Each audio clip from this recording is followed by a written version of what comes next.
Hello, everyone. Welcome to this week's session of our Oxidative Stress Boot Camp.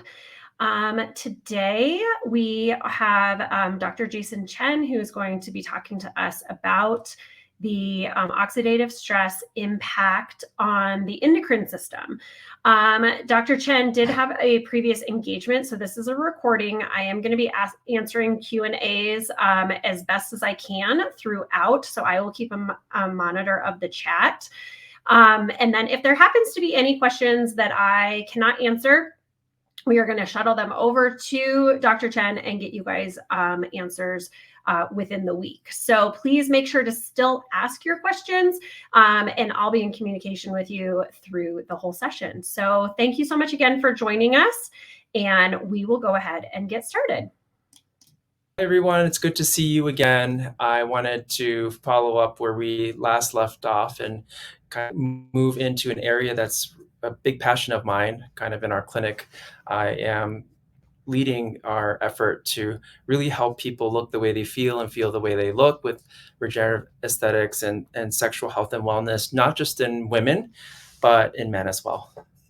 And so today we're going to focus on the impact of oxidative stress on the endocrine symphony.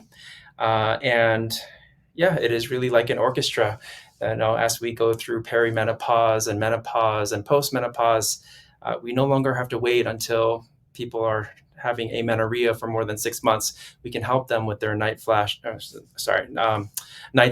and vaginal dryness and libido issues as well. And so I'm excited to talk to you about how vibrant testing can give you another tool in your toolbox to create a puzzle piece that gives your patients a more complete picture with precision rather than kind of guessing as we kind of have been. And it's just a small line item in a multi-page report that the patient can't really connect to and therefore will have reduced compliance for. So today we're going to cover the topics of the basic review of the endocrine glands and the hormones that constitute those. We're going to talk about the role of oxidative stress and overall endocrine health, what happens when physiology is altered and there's endocrine dysfunction and the association with oxidative stress there, as well as how to clinically assess and manage oxidative stress through some clinical case studies that we're going to review. And so briefly, we'll go over this quickly, is that oxidative stress occurs when the body is in a state of stress or inflammation as a result of an imbalance between the generation and buildup of reactive oxygen species and the ability to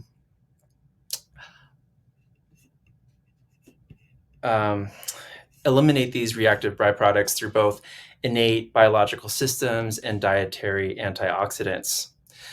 Said another way, oxidative stress occurs when the body is unable to keep up with the accumulation of reactive oxygen species due to inadequate intake of antioxidants, poorly functioning endogenous antioxidants, and or a diet and lifestyle that generates excess reactive oxygen species. So as illustrated on the left, it's possible to be genetically predisposed to oxidative stress due to unfortunate genetics, but protected by a nutrient-dense diet and healthy lifestyle. As illustrated on the right, it's also possible to have fully functional endogenous antioxidants, but so many pro-oxidants in your diet and lifestyle that your body just can't keep up. In other words, your genes aren't the only factor impacting oxidative stress. Like with so many chronic diseases, your diet and lifestyle choices can push you in the direction of health or the direction of dysfunction and disease. How are reactive oxygen species formed? Small quantities of ROS are formed during normal cellular processes such as aerobic respiration. They're also formed during inflammatory processes. For example, macrophages produce ROS to kill invading pathogens. And the body anticipates these two sources and has machinery in place to deal with it. It's the additional exposure to dietary and environmental oxidants, violet radiation, arsenic, atrazine, etc., that tends to tip the scales in the direction of excess oxidative stress. So This looks complicated, but basically it's just outlining the various sources of both endogenous and exogenous sources of reactive oxygen species. Endogenous simply means they're made within the body, so that's things like metabolism and inflammation. Exogenous means they occur outside the body, so that includes cigarette smoke, UV radiation from the sun, ionizing radiation from nuclear waste, environmental toxins, medications the body must remove through detox pathways. And this slide also outlines the oxidative damage markers created by ROS damaging your lipids, DNA, RNA, and proteins. So let's explore the endocrine symphony. Aging is a complex phenomenon that still isn't completely understood. It involves a gradual deterioration on cellular function and overall organismal health, leading to an elevated susceptibility to age-related ailments and mortality.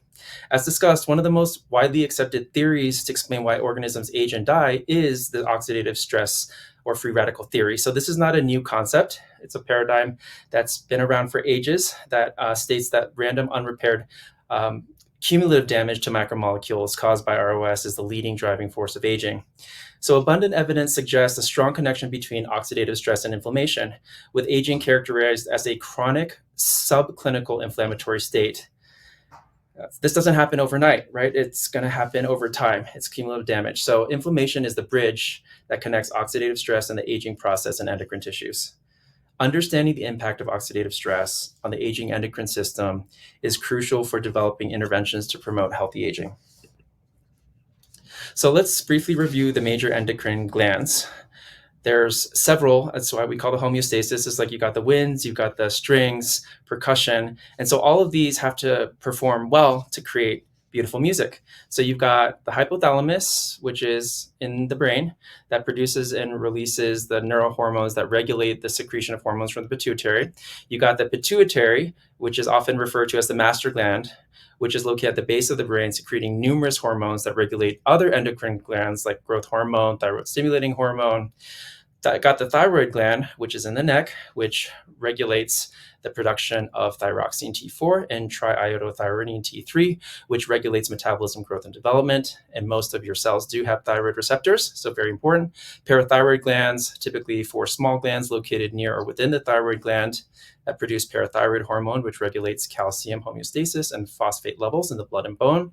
Adrenals, which are positioned on top of the kidneys, which secrete hormones like cortisol, glucocorticoids, aldosterone or mineralocorticoids, and adrenaline like epinephrine, and noradrenaline, norepinephrine, catecholamines, which regulate stress response, metabolism, electrolyte balance, and other functions. You've got the pancreas, which is located behind the stomach, that has both endocrine and exocrine functions.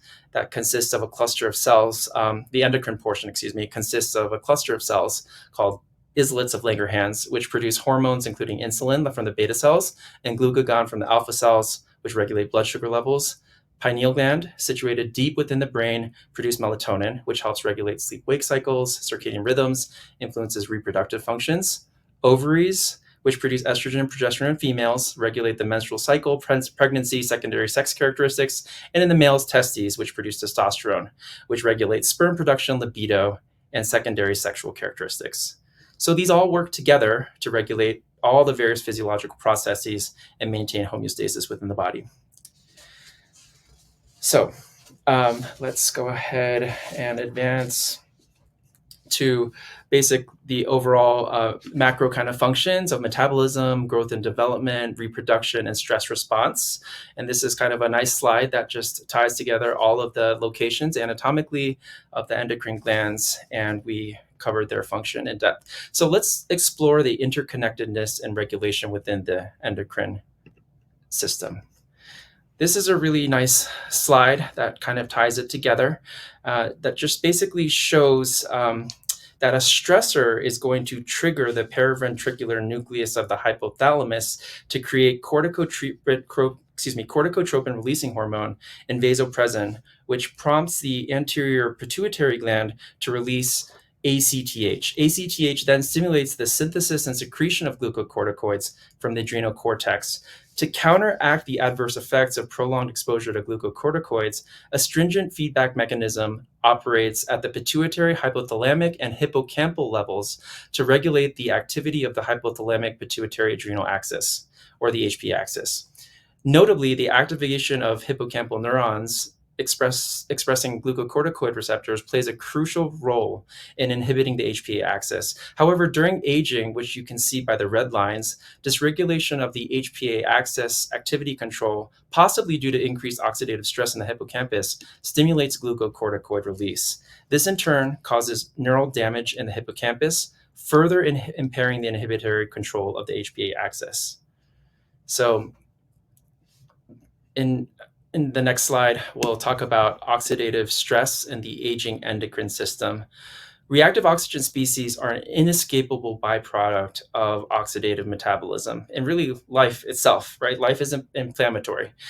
And so they're believed to be involved in aging, but as you know, with hormesis, they're also essential for several baseline physiological functions. Data indicates that the endocrine system is involved in the modulation of oxidative stress through the production of several hormones. Oxidative stress also seems to have a role in the aging of the endocrine system and in the pathogenesis of several endocrine disorders. How oxidative stress causes aging in endocrine tissues is unclear. In some tissues, inflammation is probably the link between the two processes.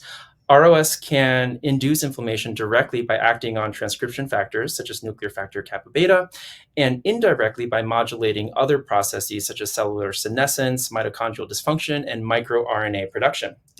So next, we'll talk about oxidative stress and endocrine dysfunction. It's really a complex interplay, as you can see from the slide. And basically, the main point I want to drive home here is that there's a couple things to think about, that the oxidative stress has an impact on endocrine glands by disrupting the hormone synthesis, secretion, and receptor sensitivity, as you can see in this diagram here. And then also, there are endocrine disorders that we know that are actually associated with oxidative stress that you may not traditionally link with that, such as PCOS, adrenal insufficiency, diabetes, thyroid dysfunction. And so it's really a global kind of pan-systemic impact that oxidative stress has on our organ systems and our endocrine system. And so we're next going to talk about mechanisms that link oxidative stress to endocrine dysfunction. And these are mainly going to fall into three categories: cellular damage, second is inflammation, and third is mitochondrial dysfunction. Cellular damage includes lipid peroxidation, protein modification, DNA damage. Inflammation includes activation of inflammatory pathways and cytokines. And mitochondrial dysfunction includes impaired energy production and increased secretion. So in the intricate web of biological processes, the endocrine system redox equilibrium, in other words, balance between reduction and oxidation reactions that we learned about in chemistry, cause a oxidative stress dance together. It really requires kind of synchronization of the steps, right, between all the organ systems. And we know that they're all connected, right? The psychoneuroendocrine immunology system. So that influences everything, as we'll discuss, from fertilization to aging.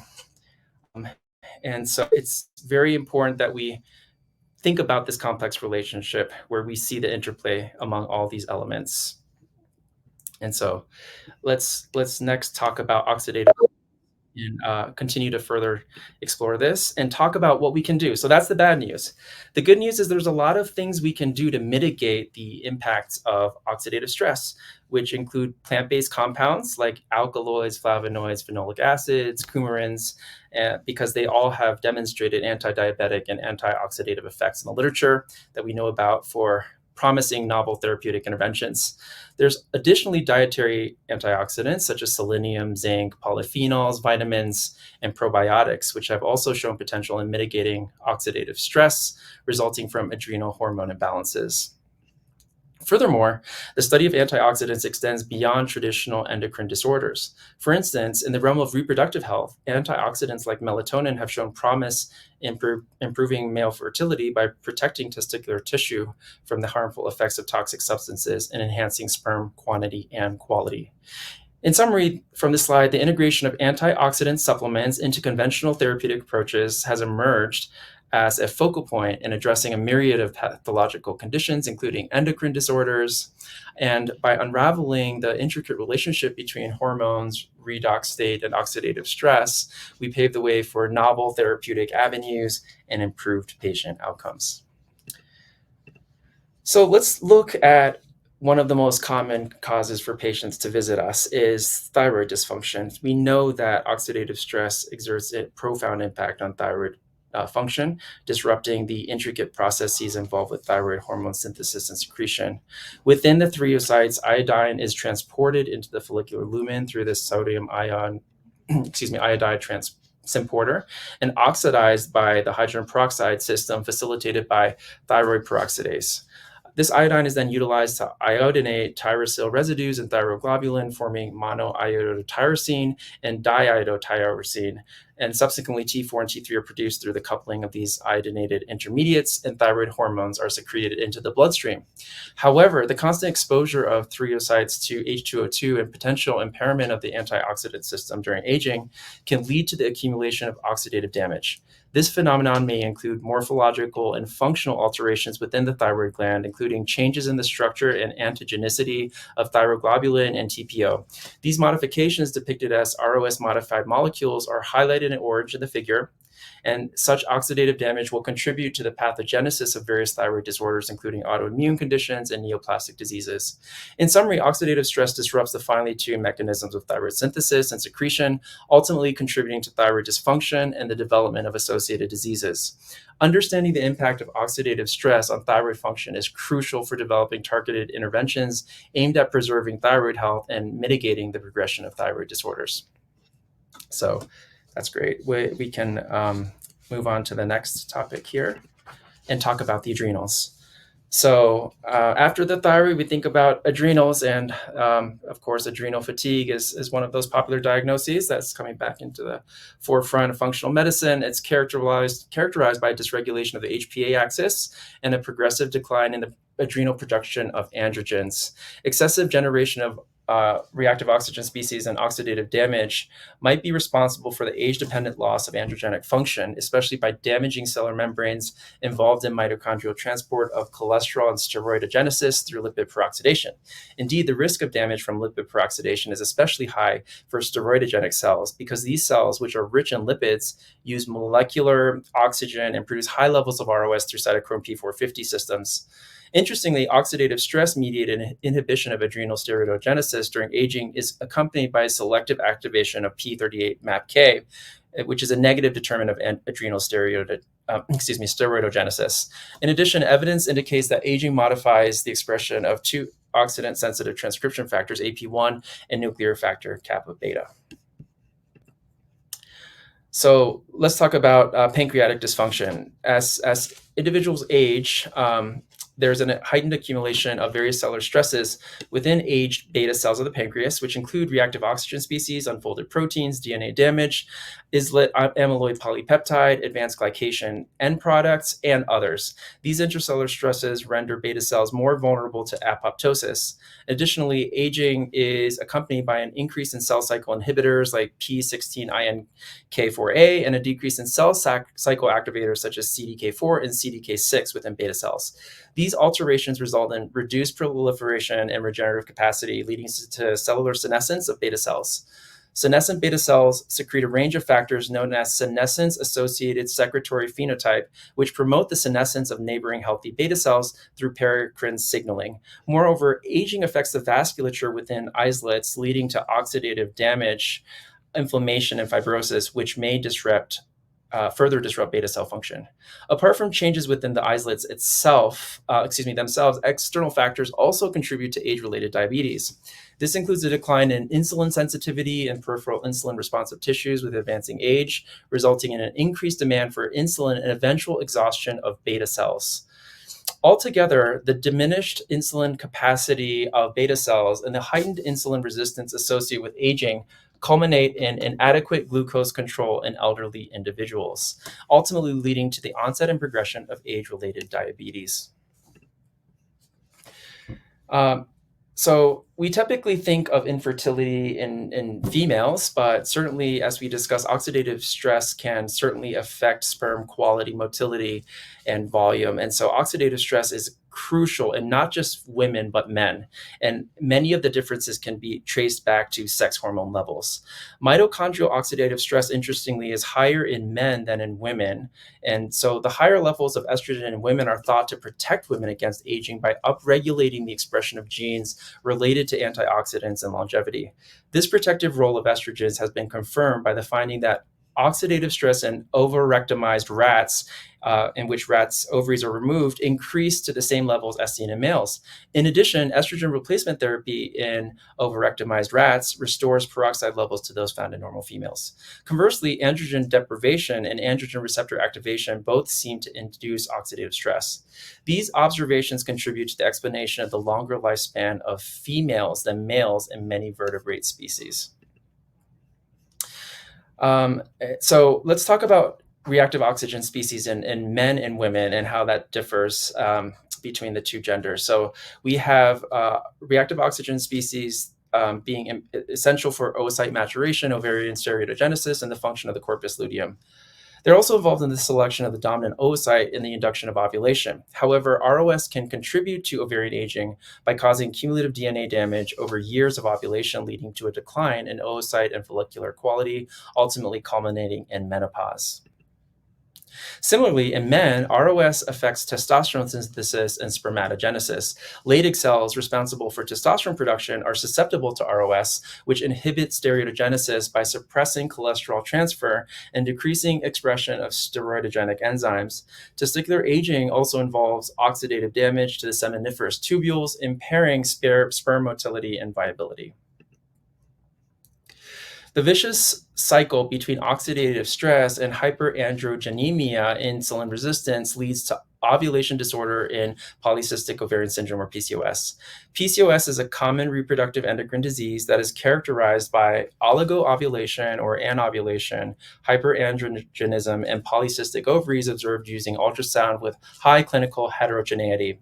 At present, the etiology of PCOS is not clear, but it is thought to be related to genetic metabolic, endocrine, and environmental factors.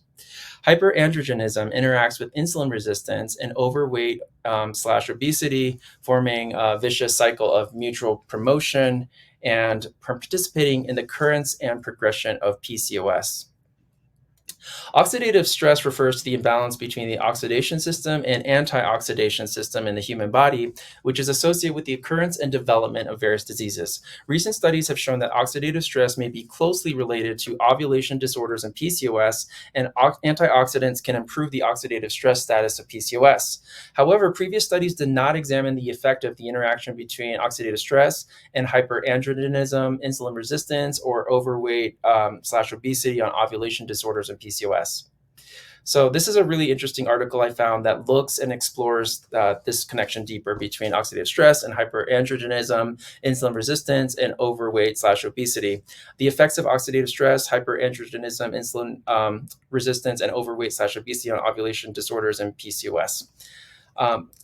And the reason this is important is because we see PCOS in younger and younger ages, especially with exposures to PFAS and all the heavy metals that we've discussed at length. And so it's important to understand this condition as representative of multiple endocrine disruptions. It's approximately affects 6 to 10% of the population and can have no obvious clinical symptoms. So it's an important item to think about in your differential diagnoses because its effects can be profound even at early ages: irregular menses, infertility, androgen excess, obesity, and so forth. And so basically it can cause a whole range of downstream effects: metabolic disorders, chronic inflammation, immune abnormalities, oxidative stress, and the list goes on. And so ultimately, it's important to take a holistic view and at the same time have tools like the Vibrant Oxidative Stress Panel we'll discuss to give you specificity for testing. So I think that's a good point to move on to the next study. And we'll go over this briefly. Is just that there's a whole host of studies that are looking at antioxidants and their roles in PCOS. And so I wanted to highlight this to show you how profound an effect can be of honing in on underlying inflammation tied to oxidative stress, and how exciting it is to have a panel that we can finally do this. That's not just a line item on another 40-page panel that's an add-on. So we'll discuss that more and how to incorporate this in your practice. But this is really encouraging, right? Jamilian et al. Showed that administration of vitamin D and omega-3, right? These are readily available. They're not super expensive, and they reduce serum total testosterone levels, high sensitivity CRP, and malondialdehyde or MDA while increasing total antioxidant capacity. Right, it's very hard to overdose on omegas and vitamin D.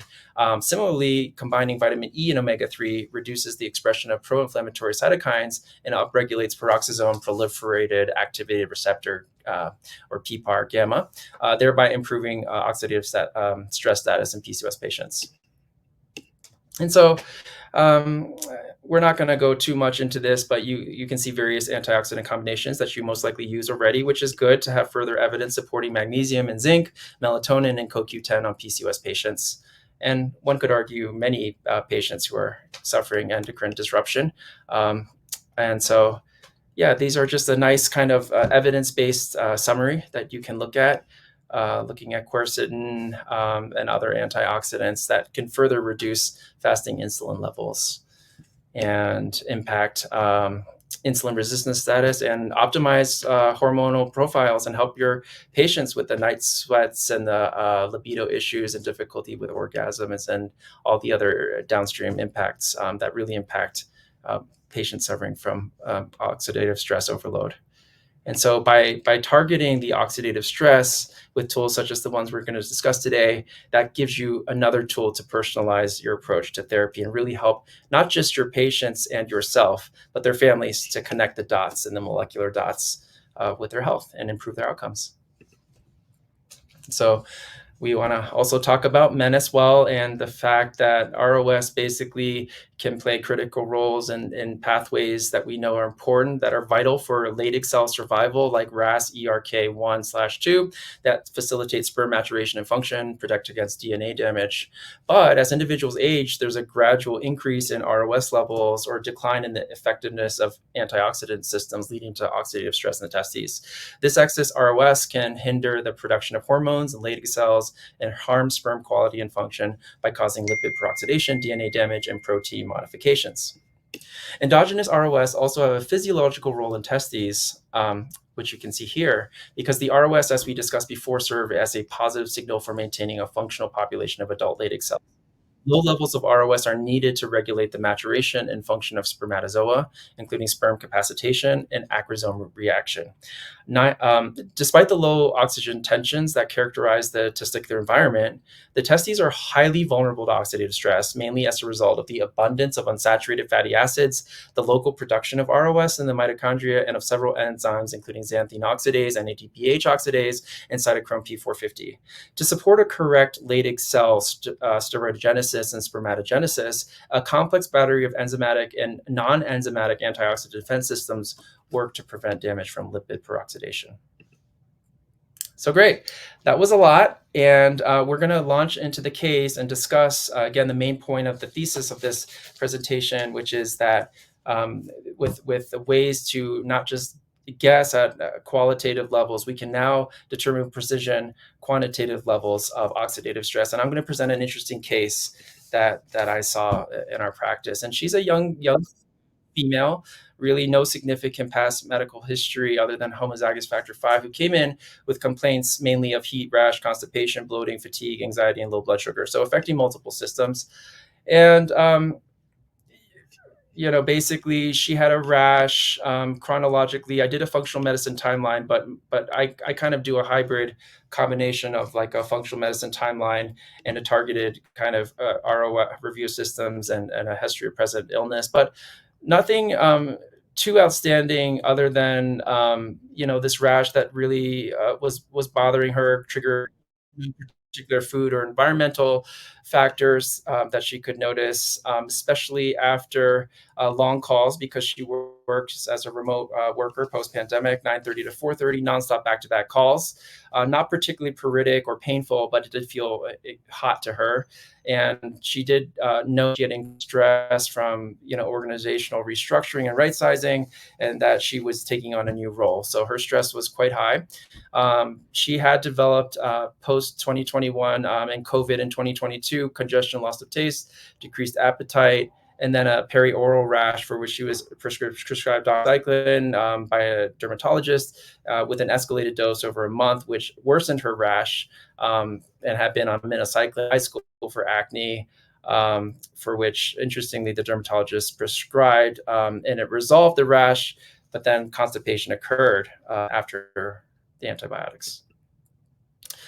She did have some low blood sugar. A1C was 5.2, so no history of prediabetes or diabetes, and noted fatigue about a week before her period.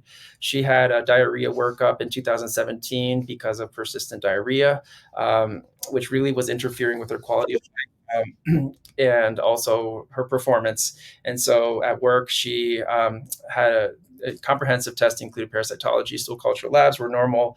GI colonoscopy in 2017 was normal, and she incidentally noted shingles of her left rib in 2013. She had a parotidectomy in January of 2018. Some cardiometabolic history in the family. Interesting, a brother with homozygous factor V deficiency and skin cancer in the family in non-first degree relatives. Taking some Metamucil to regulate her bowels, some zinc, vitamin D, Orgain.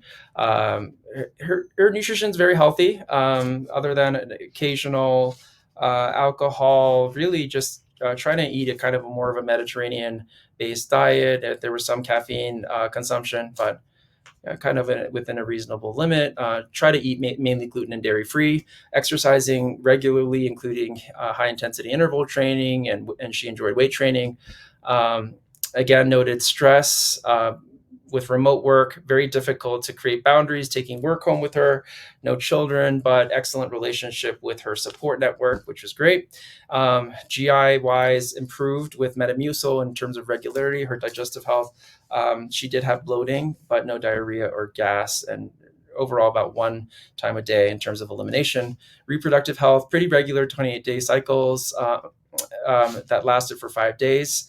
No menometrorrhagia, some bloating, anxiety, basically around the time of her period, usually about a week to 2 weeks before. Irritability, moodiness, had been on Yaz for a year in high school, and had recent gynecologic workup that was up to date and within normal limits. Her dental health, she had no caries, no deep cleanings, no gingivitis or periodontal disease. She had her wisdom teeth extracted, all of them in 2008. And so in terms of functional medicine timeline, as I mentioned, nothing too much, young, no significant antibiotic exposure in that kind of immediately postpartum period, healthy childhood, a couple, infections during elementary, middle school, but nothing super recurrent, and some mono in high school, TMJ in college, and then healthy in her 20s and 30s. And so her physical exam was within normal limits, including no rash at the present moment. So basically non-contributory physical exam, including normal thyroid. And so that was her physical exam. Vitals with their normal limits. So our plan was to basically do her vibrant labs, which we'll go over, and also Nutri-Eval to kind of look for deeper kind of reversible causes, magnesium to help her with, not significant constipation, but enough that we would just do a trial of magnesium, and then also try to help some health coaching for some stress management, given all of the kind of stressors associated with her professional life. And then we were going to follow up with her. And so this is where I want to take a brief pause to talk about why we're all here today, which is to find better ways to kind of really help patients connect all these molecular dots. And there's so many, 1,500 plus biomarkers we can test, but which ones are really going to help us move the needle, even from the first visit to the second visit, to really increase just buy-in, right? If the patient is feeling better, you've got your patient for life. And so we talked about this a little bit last week when we talked about IMT testing. But IMT testing is one piece of the puzzle that helps us build a more complete picture and helps give us more direction. And so think of this in a similar way where we can take out the guesswork from underlying causes of, as we discussed, the whole cascade of oxidative stress, inflammation, and how it not only affects things like cardiometabolic disease, but as we can see, almost every organ system, all the way to the gonads, right? And infertility and PCOS, not just in females, but in males as well. So now we can actually tailor the diet. We can help give patients really targeted advice, right? To help them. And maybe they might need some additional glutathione support, but we can give them precision almost from the time they start working with us. And so think of this oxidative stress testing really as another tool in your toolkit to help you guide your treatment plans to get faster, better patient outcomes that are also quicker and personalized and targeted. Um, you get a damage result of this report. And so you could talk all day about, as I have done, right, with LDLs, and you can talk about apolipoproteins, and you can talk about oxidized LDL. And, most of your patients are self-selecting, and they've listened to Huberman, and they've read Peter Attia's book on Outlive. But they don't know what they don't know, and we don't know what we don't know. So it's nice to be able to do this as maybe part of an annual panel, right? You could actually look at something that gives them a damage score, compares it to people in their age group, and much like an IMT, right, where you say, okay, you're 35 years old, but your vascular health looks like that of a 70-year-old, the light's going to turn on for them, right? People are going to understand what that means. And it's the same here with oxidative stress, because your damage score is going to tell you what your current burden is. And that's really going to give them a lot of clarity and kind of turn that light bulb on, which is what I'm always striving to achieve. And I know we all are, right? It's teaching. It's teaching them about their health and giving them treatment that can help them do something about it. So we can tell them all day that they're LDL suboptimal or even red, as we can see, or yellow heading toward red. But they're not necessarily going to feel anything, right? A lot of cardiometabolic disease and sudden cardiovascular disease events are now asymptomatic and silent. And so, showing, and we know based on an abundance of research that if you show patients pictures, right, you've heard that saying, a picture is 1,000 words, it's going to increase patient compliance by 80% and sometimes even more. When you show someone of their cardiovascular system, they're going to get it. They're going to know it's not good to have reduced blood flow to their end organs. And so, it's going to give you a really nice teaching tool for patients. And by giving them a similar kind of global picture of their oxidative stress status, like if they're, in this case, she's 24, but as we'll see, her oxidative stress was significantly out of proportion given the way she was eating, her modifiable lifestyle factors. It's not like she was on a standard American diet and not sleeping well. I would say she kind of represents a lot of where we are in this kind of post-2020 era. And so really, I want you to kind of take home that at the end of the day, if there's nothing, patients have kind of a sense of urgency, right? Because even in the preventive world, sometimes patients take a little bit of complacency with it, and then they feel like, okay, I'm going to a functional medicine practice, and so they kind of outsource the burden. It's just we have a different set of tools with nutraceuticals and so forth. But let's increase the urgency for our patients. We're all on the same team fighting the same fight, and so let's increase their compliance, increase outcomes, create urgency for them. Show them, hey, in your annual report, this is your lipids, this is your advanced testing, this is where your endocrine status is, this is where your autoimmune health is, this is where your renal function and liver function is. But let's also add that to, let's look at, on top of your annual IMT score, for example, let's look at your damage score and trend that over time, which will be amazing, right? Just like body compositions, it's such a simple kind of change to your practice that can really help you with precision, find reversible causes and help your patients really understand the urgency of this in a way they can understand. And so let's talk about the labs briefly. as you'll see, there's nothing really bad. I mean, ferritin and iron levels were fine. Her nutritional markers, vitamin D, definitely could use work. And so she has, similar to her history, no history of autoimmunity. ANA was negative. Her rheumatoid antibodies, CCP3 and rheumatoid factor, were normal.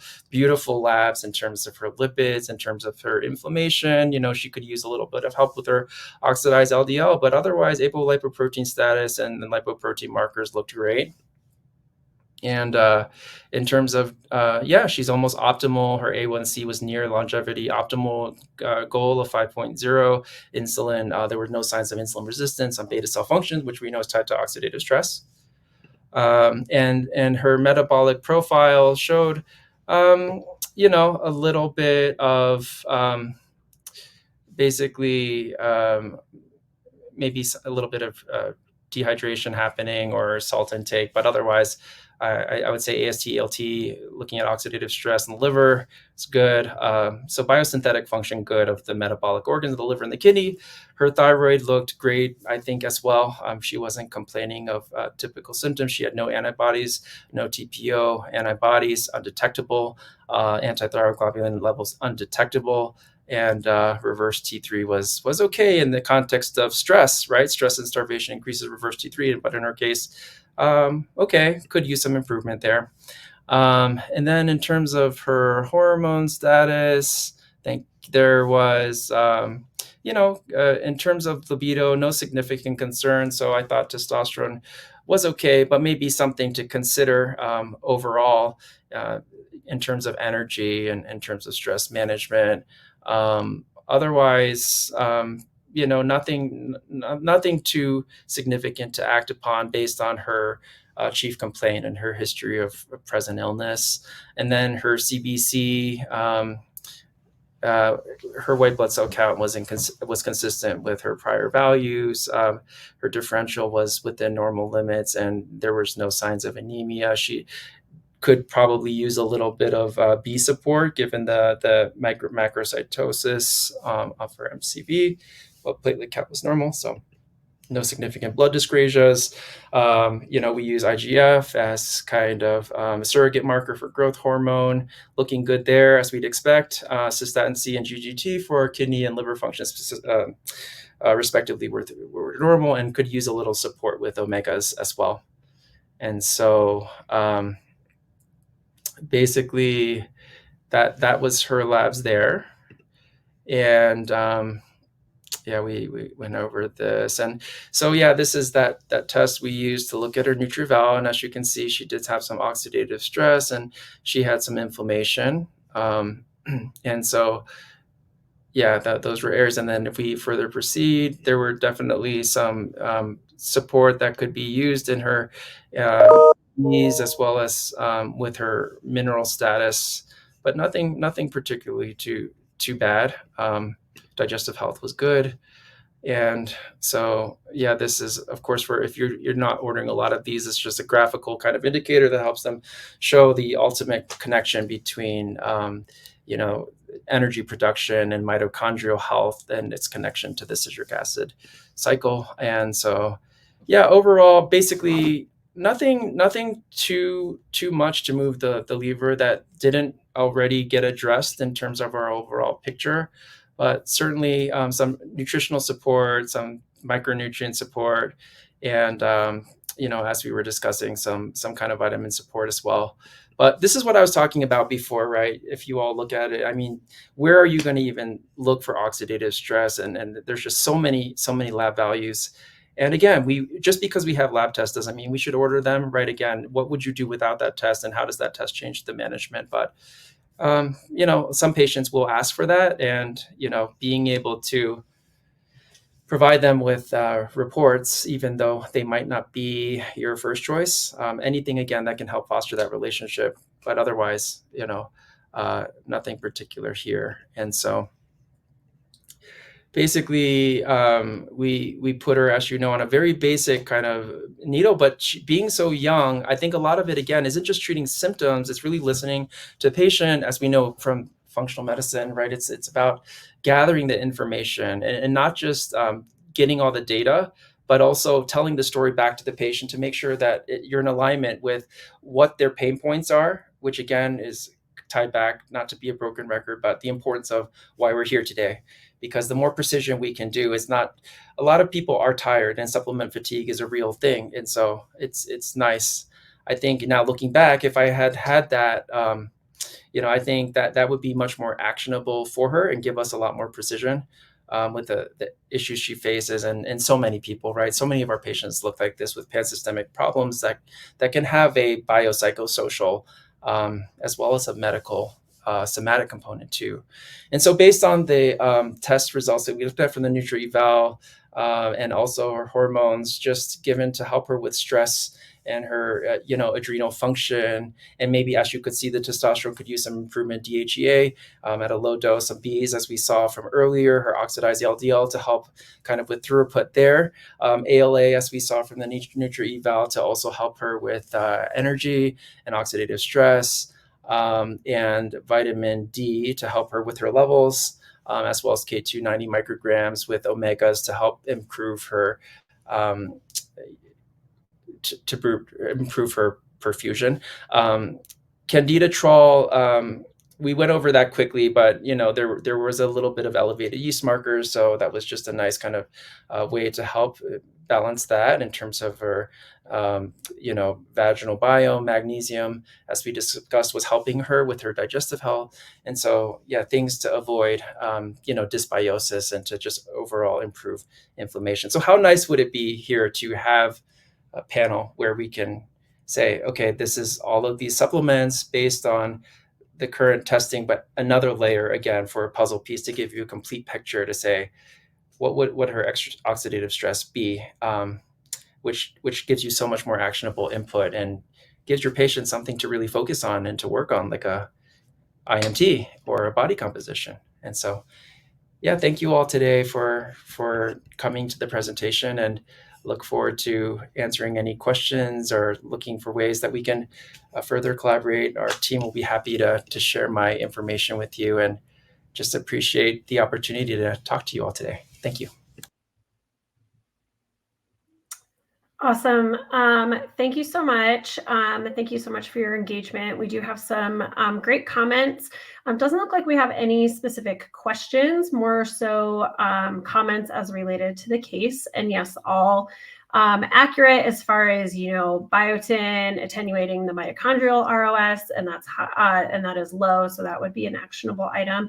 I think another point to bring here, when it talks about like the low MCHC with low B12 detoxifying the superoxide, absolutely true.